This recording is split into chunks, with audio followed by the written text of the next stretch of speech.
Hello mga kakarpentero. Gagawa po tayo ng pintuan mga kakarpentero.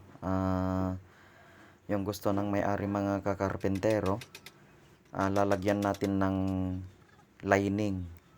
Bale, kung mga kakarpentero, 5 lining na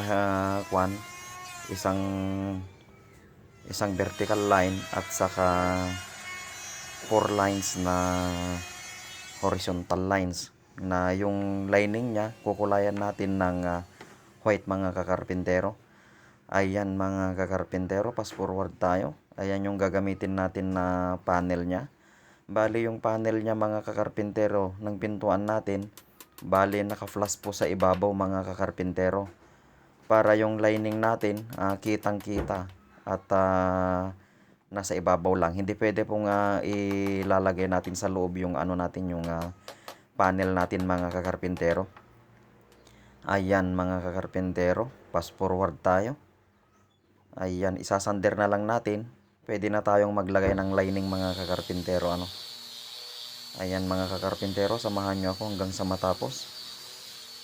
At saka i-install na rin natin mga kakarpentero. Ayan yung gumagawa kami ng lining mga kakarpentero. Router po yung ginagamit namin mga kakarpentero. Tapos linalagyan natin ng street guide mga kakarpentero. Bali yan po yung guide ng router natin. Ayan yung horizontal lining na po yung ginagawa natin mga kakarpentero.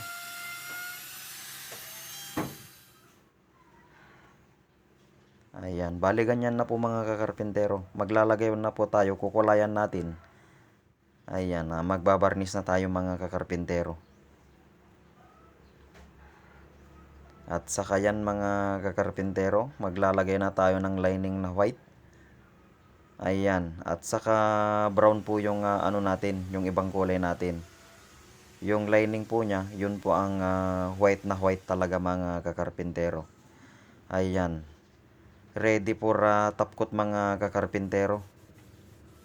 Malapit na tayong matapos mga kakarpentero. Ayan, magtatop coat na nga tayo mga kakarpentero. Siguradong matutuwa na naman yung may-ari nito.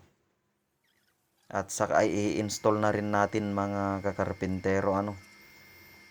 Bali, Hudson top coat po yung ginagamit namin na top coat mga kakarpentero. At saka yan mga kakarpentero, goods na goods na, i-deliver na natin at i-install na rin natin. Thank you for watching mga kakarpentero.